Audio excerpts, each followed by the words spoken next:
రే బావి దండం పెట్టుకున్నావు కానీ నేను పెట్టుకుంటే ఏమవుతాడు? దేవుడు మన కోట్లని తీరుస్తాడు. ఎక్కడ ఇప్పుడే మనం పుట్టి నా కాడి బొమ్మలో చాకులైతే అవన్నీ కావాలి దేవుడా, అవన్నీ ఇచ్చి అయ్యాక ఒకటి కూడా ఇలా.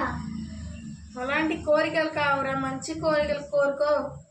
అంటే ఈ చెత్తయ్యా మరి అయితే మా అక్క పిల్లకలు చెన్నై అయిపోవాలి.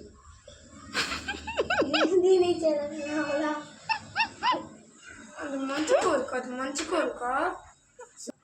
బాగా చదువు రావాలని. బాగా చదువు రావాలి, మా అక్క ఉంగరం పోవాలి. ఎట్లాంటి మాట్లాడుతున్నావు? నేను అడిగిన ఇప్పుడు వరకు ఒక పిల్ల